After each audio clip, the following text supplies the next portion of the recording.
Okay, so Wes said, what am I doing here? And I'm like, well, you're just like JJ. You're just going to be here and answer questions. So while we were on our weekend, a commercial came up. We watched a lot of TV.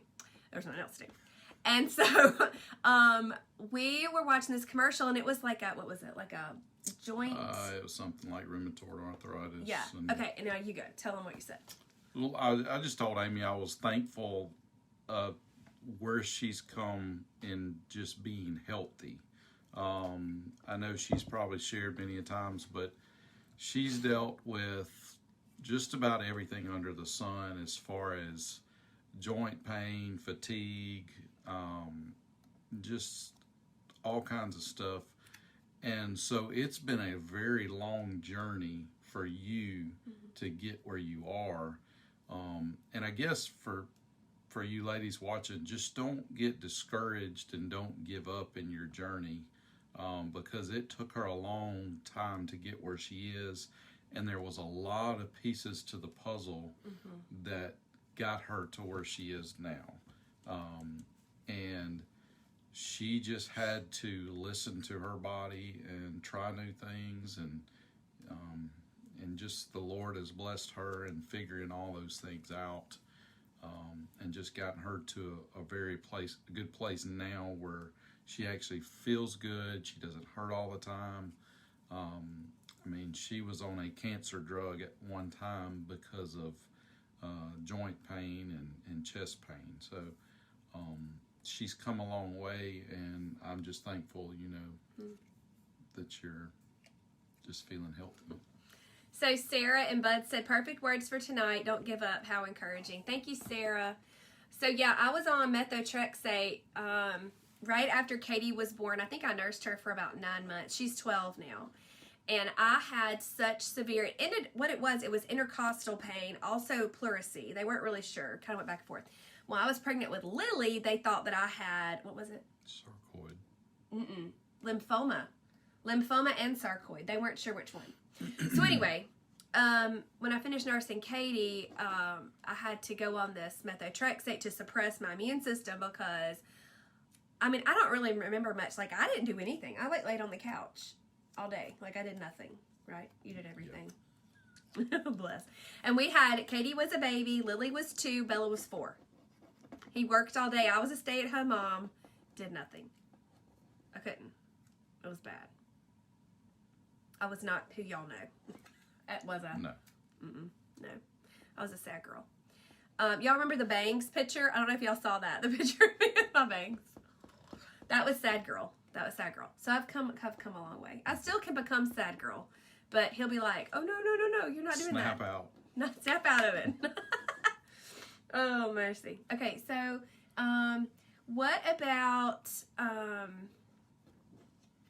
what are some things that you have noticed that I've specifically changed that made the most difference? What do you think? I think one of the biggest things is when you get off sugar.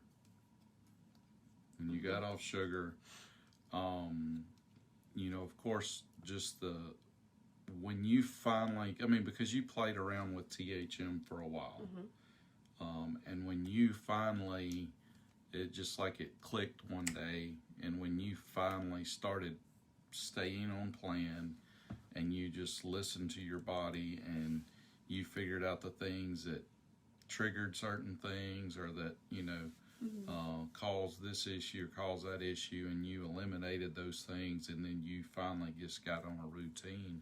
I think that's really what made the difference. Do you remember when I had quit, and they've heard this story a little bit. Do you remember when I had quit and I didn't really tell you? I didn't say I'd quit, and you were like, do you remember that? You might not. It's okay. We have a lot going on in this house, as y'all can imagine.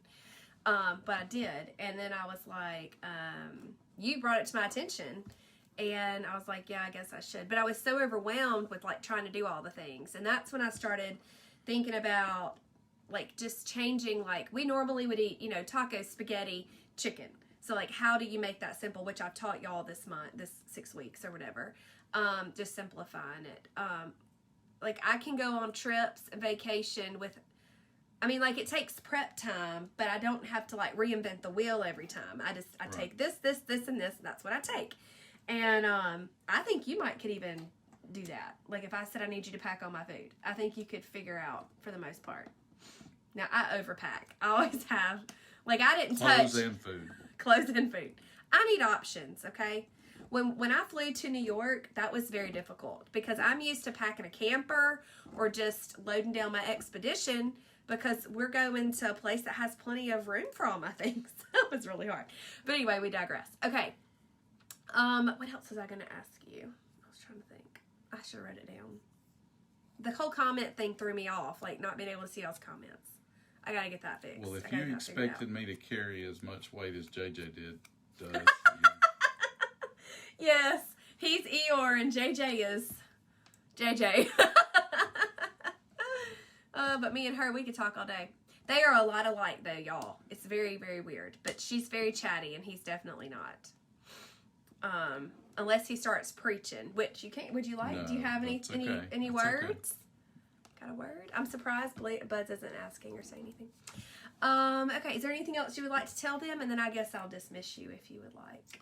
Just don't get discouraged, and you just have to come up with your why you're doing this, and you're just tired of feeling the way you feel, and just don't get discouraged. Don't give up on it. Just give it time, and it is a lifestyle change. It's not just a diet plan or anything like some of these other things. You're just making a choice to live a different lifestyle. Okay, so now I remember what I wanted to ask. As a man that has a woman that does THM, how does that make you feel? And how do you feel about the food and blah blah blah blah blah, all those things? Okay, so as well, hold on, pause, because I know Okay. you can remember. JJ said, "Thanks, Eeyore. You did good." Did I call you Eeyore out loud? Did I say it? You did say He that. Out loud. is, but he is. Because I am not Eeyore. Oh, somebody has to be. One of us. Yeah. Okay, go ahead. Sorry. So, because I love you, and I would hope, as most husbands should, that love their wives and support you, I want you to be healthy. I want you to feel good about yourself, and I want you to be as healthy as possible. So I'm going to support you in any way as possible. Hey, I haven't starved eating THM. So, Right, bro. Amen. And he's even egg-free, which y'all know. And that throws a kink in a lot of my stuff. But, man, we figured it out, don't we? Heck yeah. I'm like, oh, don't eat that. It's got eggs. And he's like, I'll eat a bite. And he's all miserable. Good. Well, thank you. What about, like, with the kids? Like, how has that been, like, changing it for them? I know we were kind of there already, but then it starts to get overwhelming a little bit sometimes. I guess it depends on what level families are at. Right. We were already on a pretty healthy level. Mm-hmm. Like, we got rid of the Cheetos and the Doritos a long time ago. Right. Not that the kids don't have, not that they don't have some junk food every now and then, but we don't just keep it in the house and haven't for a long time. Right. So I guess we didn't have as far to move on the scale as some families might. Right. But honestly, it's just a choice. And the whole, eating to live, not living to eat deal. All the meals and stuff are good. For anybody that likes home cooked meals and not just stuff out of a box or just fast food, it's Ooh, really... what'd I make you last night? Tell them. Do you remember? Yeah, sauteed mushrooms and tilapia. I don't know the name of what Well, you called it. It's crispy salmon. Julie called me Tigger. It's crispy salmon siesta, but we didn't use salmon. We used tilapia, which I've told y'all. Crispy salmon siesta can be anything. You can change any meat, and you can change the squash for any non-starchy, which we use zucchini and mushrooms because he loves mushrooms. So I wanted that to be special for him. So, and that is one of the easiest recipes Yeah, you were done in like ever. 10 minutes. Oh, yeah. Yeah, it's done. Yeah. And he had Halo Top ice cream with his off-plan king cake that he regrets. Don't you? It wasn't even that good. I did try a little bite, and I was like, nope. I think I spit it out. So any of you that struggle with headaches, get it. Go, bro. Go. Go. The sugar, I've just realized since I've given up Cokes, and which I'm not big on sweets besides king cake and Cokes, but since I've given up Cokes, and if I just stay away general from sugar, I don't get headaches. But as soon as I go have a Coke or two or indulge in cake or anything like that, my headaches start coming back. So just a little insight. Do you remember when we were our last day on our vacation to the beach in September, and we went to the Ruby Slipper, and I ate 1,000,000 gajillion % off plan? And you were miserable the whole way home. Y'all, I've never in my life. It was terrible. I don't even want to tell y'all what I got, but it was awful. I don't even know. Like, it was like an alien invaded my body. But I want to know why you didn't say nothing to me. Or did you? I learned to tread lightly. But in the vehicle on the way home, I said, does everyone hear me? I'm making a proclamation. You all have 100% full permission to say, oh, no, ma'am, you're not ordering that. You will get eggs and bacon and coffee, and you can have a bite of my waffle. And I'll say, thank you, yes, you're right. Because it was terrible. It was terrible. And I like, they do. Y'all do have 100% permission to tell me that. He even, I don't know what it was. What was it? Something recently. I don't know if when we went out to eat or something. I don't remember now. But he was like, watch out now. You don't want to be blah, blah, blah. Oh, you wanted to order dessert or something? Yeah, we were talking about getting dessert at the Caboose. And he was like, nah. I'm like, yeah, you're right. I'll be fine. So my husband and I are watching right now. He loves me being in THM. He says that he'll eat whatever I put in front of him. Amen, brother. Amen, brother. Amen from Wes. How important do you think it is for a family to be 100% on plan with THM?